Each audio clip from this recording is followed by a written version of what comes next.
Hello, everybody. I am John Allen, your host here on Last Week in the Church, the show where we harvest the fruits of the last week of journalistic gold mining on the Vatican beat.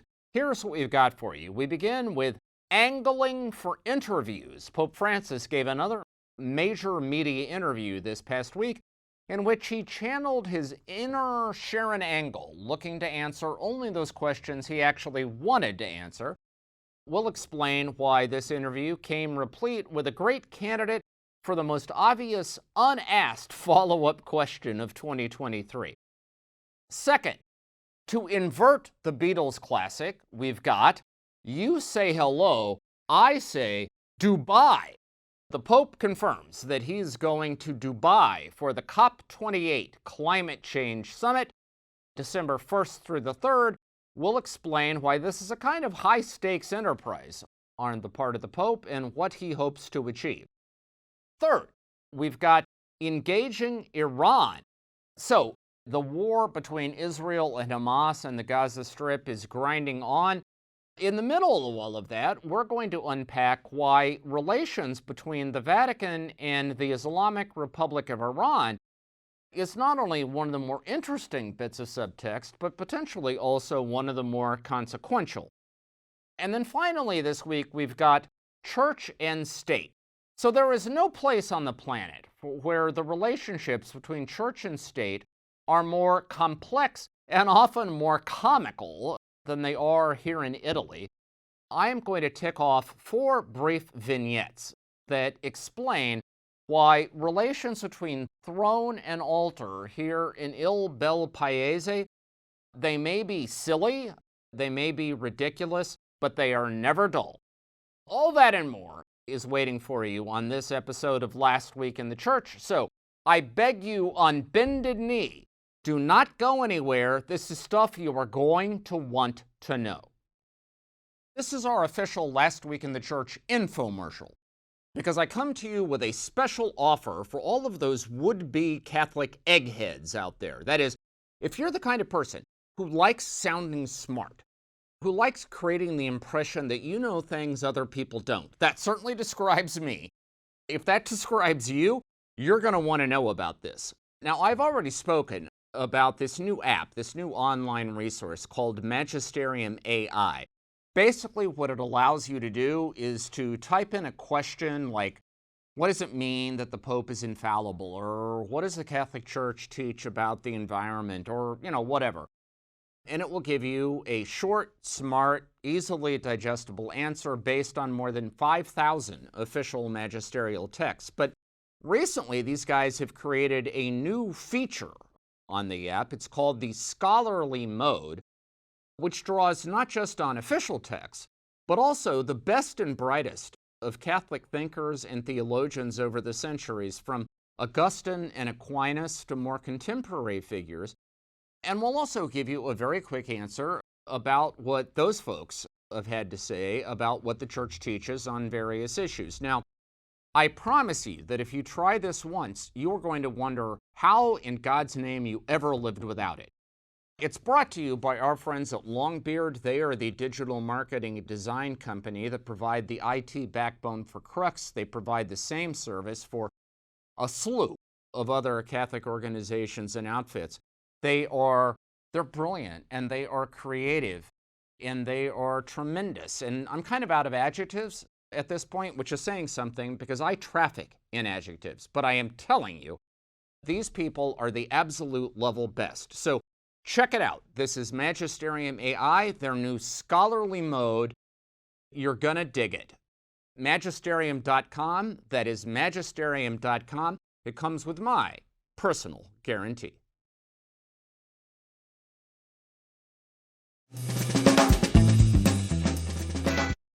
All right, everybody. Happy Tuesday. Happy Tuesday, November 7th, in the year of our Lord, 2023. November 7th is actually the anniversary of the opening of the Third Council of Constantinople in the year 680, dealing with the Christological heresies of the era. November 7th, by the way, is also the birthday of both Albert Camus and Billy Graham. Now that is a shared birthday party I would have loved to be at, right? Like one of the fathers of existentialism and the most famous Christian evangelist in America. I would have loved to have been a fly on the wall in that conversation. Alas, so far as we know, never happened. But in any event, we begin this week with angling for interviews. So, in 2010, there was a fascinating senatorial contest in the state of Nevada, which pitted incumbent Senator Harry Reid, the Democrat, against a far-right Republican and Tea Party stalwart by the name of Sharon Angle. Now, Angle, early on, was way up in the polls, but then a cycle of media coverage, most of which exposed her somewhat fleeting grasp on the detail of policy issues, proved fatal for her candidacy, and she eventually lost. At one point, discussing all of this, she gave an interview to Fox News, in which she famously said, "We needed the media to be our friend. We wanted them to ask the questions we wanted to answer." Now, that set off a cycle of derision that lasted for weeks in the United States. It became fodder for late-night TV, comedy shows for a long time.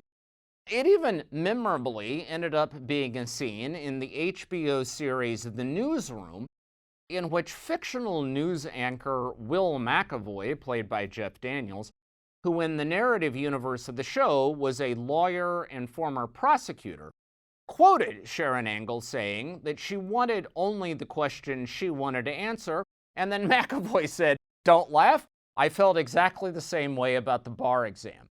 Now, look, all of this was at the time considered very funny, but, if we want to be serious about it, what public figure on the face of the planet would not want to engineer situations in which the press is going to ask only those questions that that public figure wants to answer, right? I mean, that's PR 101.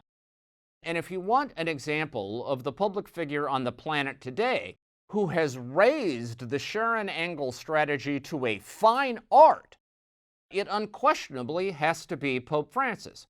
As we have talked about on this show before, the interview has become a cornerstone of the Francis papacy.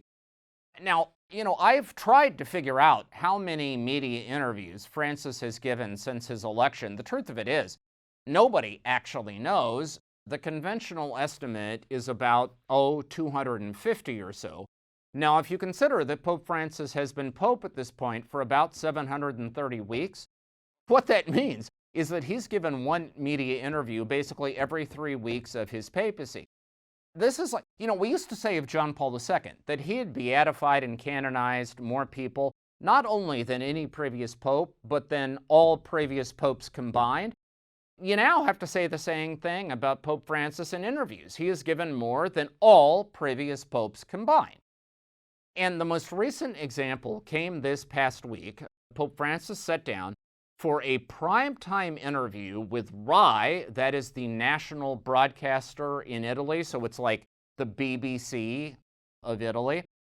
It was aired Wednesday evening at 8 p.m. local, an hour-long special conducted by the editorial director of TG Uno, which is the most important nightly news program here in Italy. And it followed a fairly consistent pattern with many of these interviews that Pope Francis has given, in that the Pope tends to pick journalists and he tends to pick venues who are going to give him the opportunity to answer the questions that he wants to answer without the nettlesome, annoying problem of follow-up questions that, might prove a little irksome. And so now this interview covered a wide variety of topics. The Pope talked about Gaza and he talked about Ukraine. He talked about the recent Synod of Bishops. He talked about women deacons, and any number of issues beyond. But the most interesting portion of it all, I think, came in the discussion of clerical sexual abuse. So the interviewer reminded Pope Francis that he had said publicly that when he was elected Pope, His predecessor, Pope Benedict XVI, had given him a couple of large boxes full of files about problems the church was facing, and this interviewer asked Pope Francis where he was in dealing with all of those problems. Francis said, well, one of the big problems was clerical sexual abuse. He praised Pope Benedict for being courageous in dealing with it and said that basically Benedict took it as far as he could and then handed it over. He said abuse, whether it's sexual or psychological or in whatever form, cannot be tolerated because it's contrary to the gospel. And then he said, we still have a lot of work to do. There are still a lot of injustices. Now, at that point, the interviewer shifted gears, asked Pope Francis about what was the most difficult moment in his papacy. Francis started talking about the outbreak of the Syrian civil war when he was elected, and they went down a different track. Now, the thing of it is, let's imagine that you're a journalist who covers the Vatican, and the Pope has just said that there are still a lot of injustices when it comes to clerical sexual abuse and a lot of work left to be done.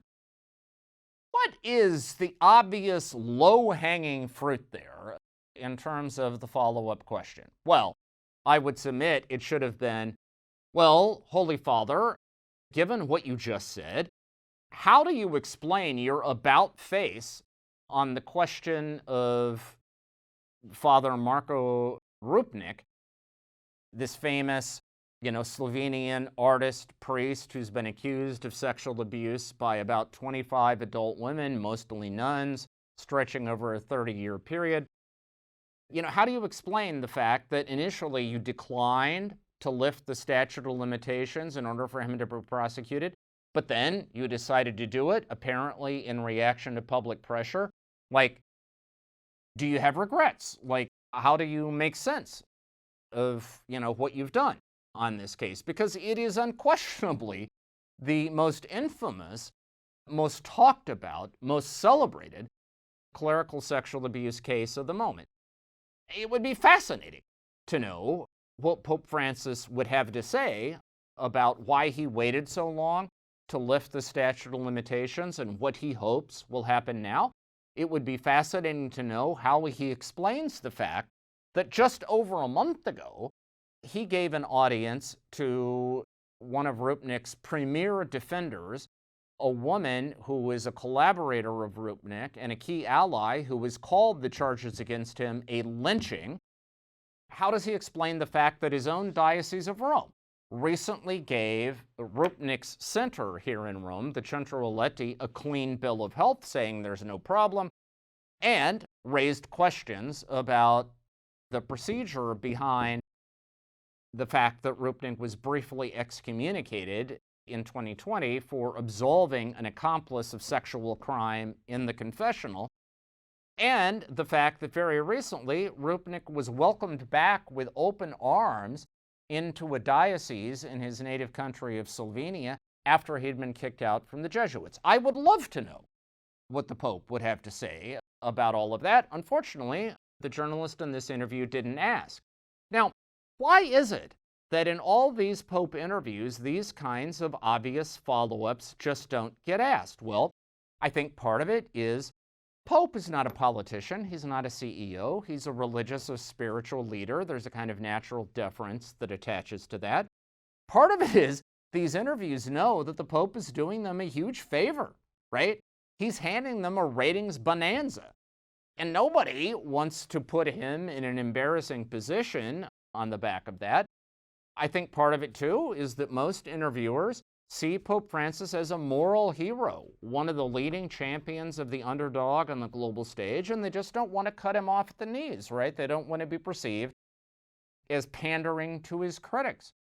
But however you explain it, the plain fact of the matter is that Pope Francis very rarely has been put in the position in these interviews of having to explain how the broad principles that he articulates apply to his handling of specific cases. In other words, this is a pope who routinely rails against clericalism, and yet you could argue that he benefits from it significantly in his interactions with the media.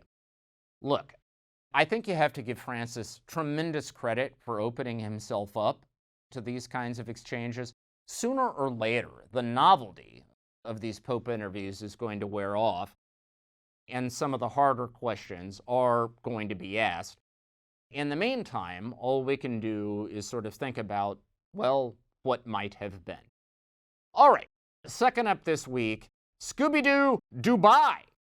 You say hello, I say Dubai. One of the points that Pope Francis covered in this interview with Roy is confirming that he is going to be traveling to Dubai in the United Arab Emirates from the 1st through the 3rd of December in order to take part in the COP28 summit. That is the UN-sponsored summit on climate change, in order to try to lay out the case that Pope Francis recently made once again in his follow-up document to Laudato Si. That was his 2005 encyclical on the environment. Very recently, he issued Laudate Deum, a follow-up document, an 11-page document in which he devoted 2 separate sections to the COP summits, arguing that these summits need to take more aggressive action on climate change.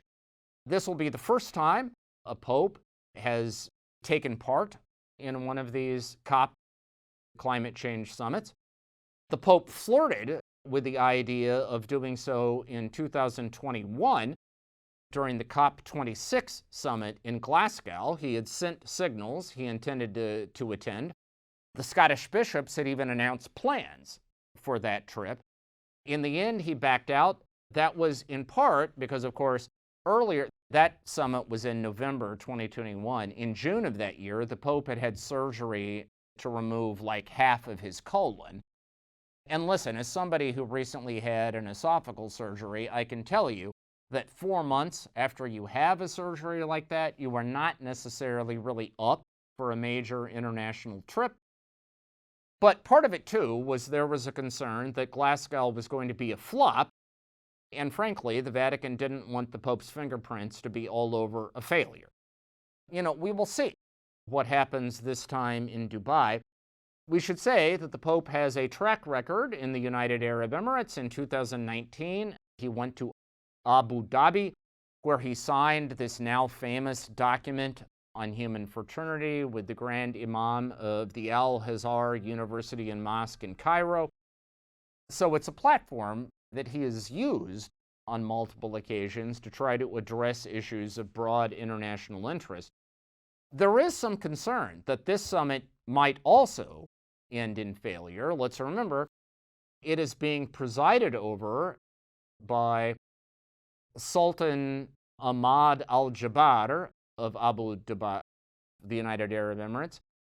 And Sultan al-Jabbar is, in addition to being the president of the summit, he is also the president of the National Oil Company in the United Arab Emirates that has just recently announced plans for a major expansion.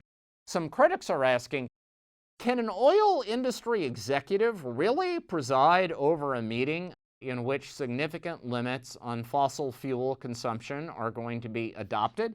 I mean, we will see. It is a kind of high wire act because, on the one hand, by going, the Pope clearly wants to get across how important, how critically important he believes action to combat climate change is, and, wants to be on the right side of history. On the other hand, if this summit ends up as yet another perceived failure, then it is possible that that could compromise the perceived diplomatic and political effectiveness of the papacy. So Francis is, in a sense, rolling the dice. But let's face it, he has been a maverick and a risk taker from the very beginning. And so this is utterly consistent with the way he has operated. And, we will see what comes out of it. By the way, my wife, Elise Ann Allen, is going to be covering this trip. We actually have to truncate, abbreviate, cut short, I would almost say abort to some extent, our trip to the United States. We were planning to be in America from the 15th of November to December 1st. We now have to come back early in order to make sure that Elise is on the papal plane to go to Dubai. So, memo to Pope Francis, you're going to be costing us some big bucks because we got a great rate on our airfare, and now we have to scramble all of that in order to be back for your trip. So, in the spirit of Christian charity, if you wanted to, do us a solid, help us out, we'd be open. All I'm saying. All right. Third up this week, we've got engaging Iran. So, as we all know, the war between Israel and Hamas on the Gaza Strip is continuing in all of its brutal intensity. As we speak, Israel claims that it has encircled Gaza City and is preparing for a new, more intense phase of its ground offensive on the Gaza Strip. The health ministry in Gaza, of course, run by Hamas, is claiming that almost 10,000 people on the Gaza Strip have been killed so far, mostly victims of Israeli air assaults, but also as a result of various ground offensives on the Strip. U.S. Secretary of State Anthony Blinken has been engaged in whirlwind diplomacy to try to prevent this from becoming a wider regional conflagration. Over the weekend, he was on the West Bank, where he met with Palestinian President Abbas, and he was also in Iraq, where he held meetings with officials there. As we speak, he is currently in Turkey, where he's meeting with Turkish officials. Now, amid all of this activity around Gaza, one of the interesting bits of subtext that has emerged is Iranian outreach to the Vatican. A week ago, so last Monday, the Iranian foreign minister requested a phone conversation with British Archbishop Paul Gallagher. He is the Vatican Secretary for Relations with States, basically its foreign minister. The two men discussed the conflict in Gaza. It was an occasion for Gallagher to reiterate the Vatican's support for a two-state solution, that is, sovereignty for the Palestinians, security guarantees for Israel, and a special status for Jerusalem and the holy sites. Flash forward a week, this past Sunday, again, at the request of Iran, Iranian President Ibrahim Raisi had a phone conversation with Pope Francis in which the two leaders, that is the Pope and the Iranian president, discussed the Gaza conflict. Now, at one level, it is very interesting to compare the readouts given by the two sides after this conversation. So if we look at the statement that came from the office of the Iranian president, what it indicates is that President Raisi used this opportunity to refer to Israel's targeting of civilian infrastructure in Gaza as the biggest genocide of the 21st century. He referred to it as a crime against humanity and, urged the Pope to condemn it all and, further insisted that what is happening in Gaza indicates kind of the failure of Israeli policy. President Raisi also, according to the readout from his office, told Pope Francis that all three of the Abrahamic religions, that is, Islam, Christianity, and even Judaism, he insisted, would condemn what Israel is currently doing in Gaza and would be on the side of the Palestinian people.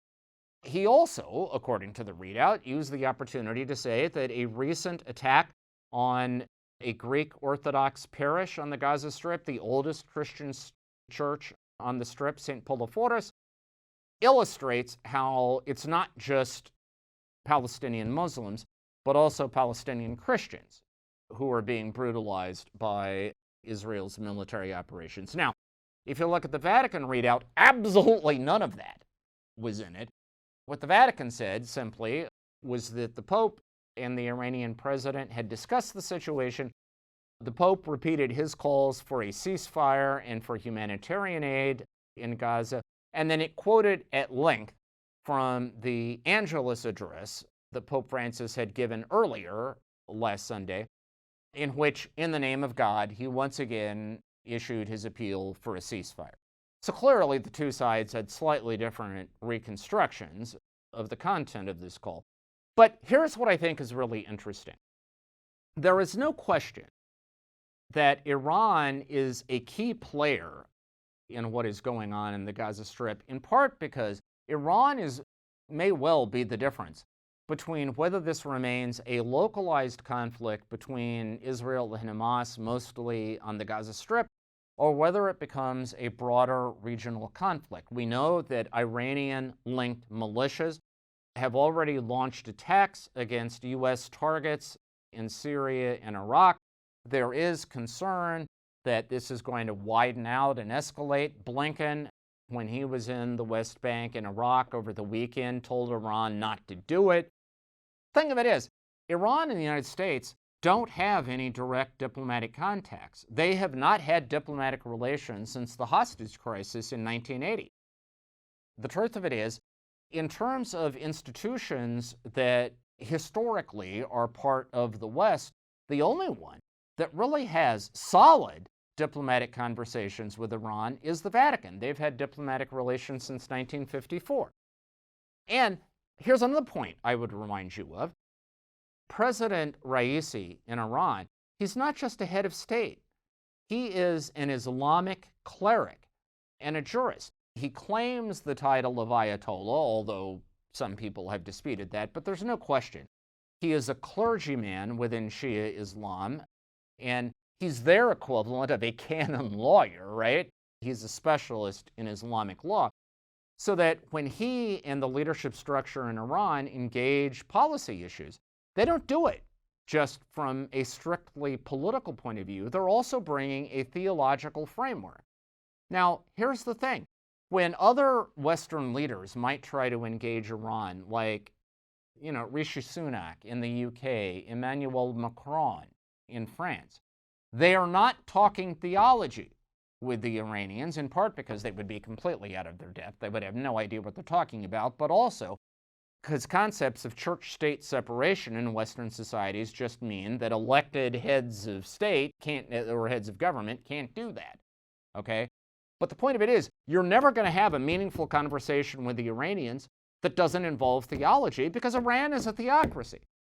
The Vatican, therefore, is about the only institution, again, historically located within the Western world, that has the intellectual and spiritual capacity to engage the Iranians on their own level. What all of this means is that if there is going to be a successful effort to prevent a wider regional conflagration, to convince Iran to stay out of this conflict, or at least not to escalate it, it is quite possible that the only institution on the global stage that has the wherewithal, that has the bandwidth to be able to pull that off is the Vatican. I think it is instructive. Both of the conversations we've talked about, that is the Iranian foreign minister with Archbishop Gallagher and also President Raisi with Pope Francis, have come at the request of Iran, suggesting they know it too. All right, finally this week, church and state. As I said at the top, church-state relations in Italy are forever fascinating. Let me just briefly tick off 4 things that have happened in recent days. Number 1, the Italian government, facing a severe debt crisis and having to present its budget for 2024, has announced a crackdown on car sales to Vatican personnel. Under the current legal framework, if you hold a Vatican passport or you are an official of a Vatican office and you buy a car in Italy, you're exempt from sales tax. Now, what Italy is upset about is a traditional scenario in which a Monsignor in the Vatican has a cousin who needs a car. And so he goes to a car dealer and waives his passport and gets an exemption from the 22% sales tax. So if he's buying like a Jeep Wagoneer for 40,000 euro, there's a 22% sales tax here in Italy. That means he can save his cousin $8,400. Italy is, understandably a little ticked off about that. They've announced a crackdown, but let me just warn you, there is a great history in Italy of the government announcing crackdowns like this and never following through. We'll see what happens. Second, the Italian Bishops' Conference recently sent a letter to church-run entities in Italy that are mixed use, that is, commercial and non-commercial, warning them that they might have to pay property taxes going forward because the European Union has ruled that Italy can no longer exempt church-run entities from paying property taxes if they are mostly commercial. What they're thinking of is a situation in which you've got like a hotel owned by a religious order, where it is almost entirely for profit, but maybe there's a little chapel in there where there's a mass celebrated once a week. And on the basis of that, they have claimed exemptions from property taxes.